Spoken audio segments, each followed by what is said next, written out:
Right, well, thank you very much. I'm honored to be joining such an illustrious panel, and thank you, Ahmed, for the wonderful title to this talk. I have no disclosures. I'm going to try to focus on answering 5 questions with you today. What is the evidence for the best timing of endarterectomy in patients who've had a stroke who've not been thrombolized? What is the best timing for those who have been thrombolized? What is the evidence for the best timing in those who've undergone mechanical thrombectomy rather than thrombolysis, as more and more patients will be going down that route? What is the evidence for the best timing for stenting after mechanical thrombectomy? And who should be deferred? I don't like the term delayed because it implies that you've missed the optimal time, but I do think there may be a group of patients in whom the optimal time is not when you think it is. I think we all agree now that if you've had a patient's had a stroke with a significant carotid stenosis, they should undergo a carotid intervention within 2 weeks of the onset of the first symptom, and that is pretty strong evidence. There's also very strong evidence now that they should probably undergo a carotid endarterectomy after a stroke rather than carotid stenting for the reasons you've heard articulated very well earlier today. And these are the latest update of the European Guidelines 2023. Is there a case for deferment in those patients who've had a stroke but have not been thrombolized?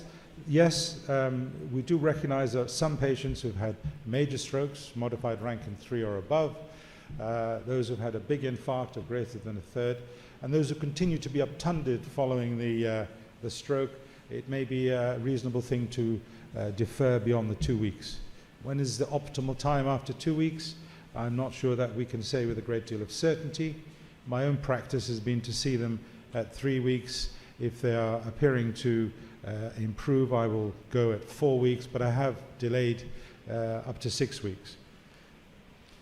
Now, after thrombolysis, well, the first question we needed to ask is it safe to do a carotid endarterectomy after thrombolysis?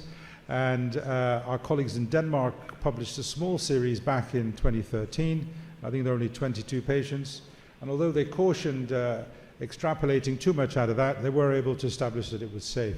Interestingly, they showed that there might be a higher incidence of cervical bleeds. Notice the 11 days median time after the qualifying neurological event. The Scandinavians, as you know, have got very strong vascular registries, and they followed this up 5 years later with a larger retrospective registry data series of 202 endarterectomies after thrombolysis, and done at median 12 days, and they were able to demonstrate that actually there was no increased complication rate than in those patients who were not thrombolyzed. Others subsequently followed, again, most of it from registry data, the US inpatient safety, the United Kingdom, the largest registry series from the National Vascular Registry, the Germans and the Canadians. And everybody seemed to be agreeing that it is, there's no increased risk of doing an endarterectomy within 2 weeks of thrombolysis after a stroke. However, they did sort of within those 2 weeks, if you break it down into different time periods, different registries were suggesting different things. So some were saying if you do it within 48 hours, you might have a higher stroke risk, although the German registry data doesn't show that. The UK NVR data suggested a significant risk of cervical bleeding within 5 days.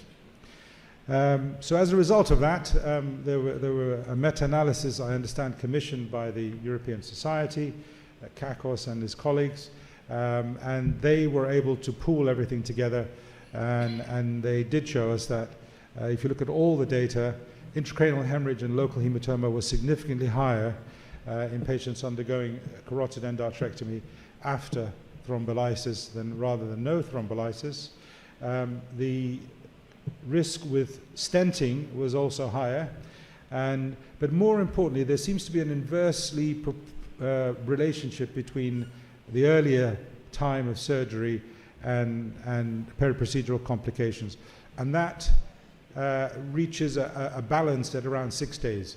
If you're going to be intervening in these patients, you want to be doing it with a cumulative stroke risk of 6% or less. That is the magic figure, and it appears that at around 6 or 7 days, looking at all the data, if you did a multi-regression analysis, that is when everything appears to be in favor of intervention.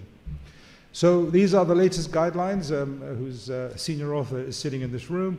And my understanding of reading them is that if you operate within 48 hours, you'll probably have a higher stroke risk after thrombolysis.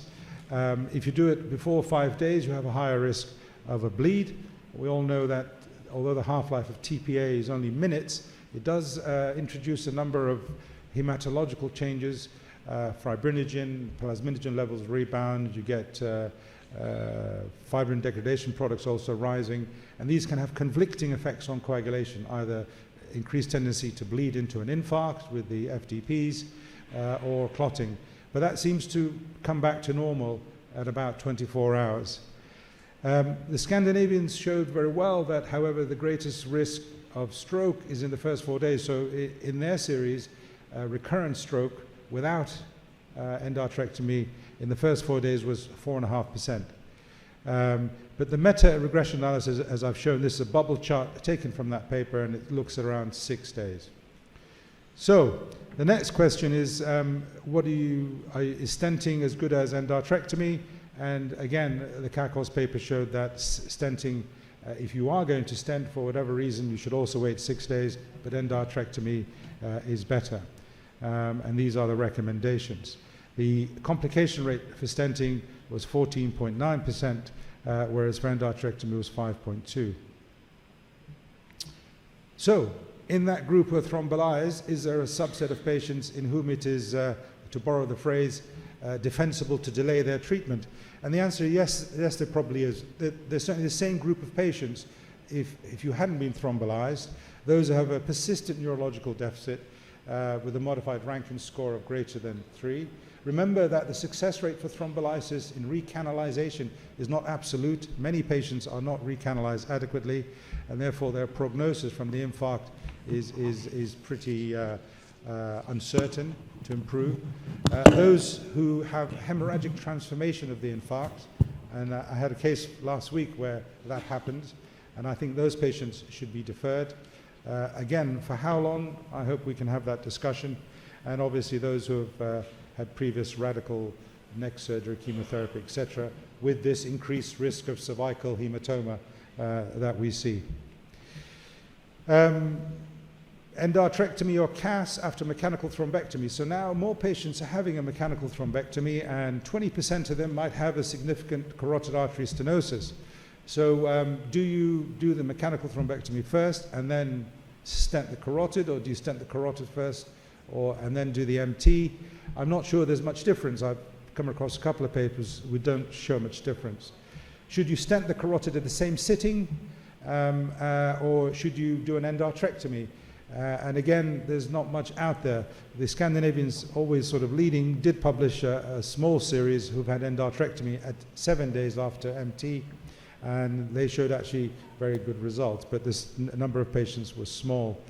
I think if you are going to stent after mechanical thrombectomy, you need to do it in those patients in whom the antegrade flow of the internal carotid artery is not restored well enough, or there's poor collateralization of the circle of Willis. So in that particular group of patients, and this is a new recommendation in the 2023, that if you have done an MT and the patient has poor antegrade carotid flow or poor collateralization, then maybe you should think of a synchronous carotid stent. You need to understand that that will probably be at the cost of a higher intracranial hemorrhage risk. So it's not, it's not something to be done lightly. So to conclude, having looked at this, yes, it's the best time to do an endarterectomy after thrombolysis is between no earlier than 7 days and preferably not later than 14 days. So you want to do it between 7 to 14 days. If you do it at that time, the risk is probably the same as doing it on a patient who's not been thrombolyzed. Certainly before 48 hours, you are carrying a higher risk looking at the aggregate of data that's out there. And again, this risk of increased cervical hematoma before the 5 days. And yes, deferment is acceptable and defensible in those patients I've outlined before. Like most things in life, this is a merry-go-round. If you jump on it at the wrong time, you will get thrown off, as this poor chap here. found out. But you can jump on it at the right time to both the benefit of the patient and yourself. Thank you very much.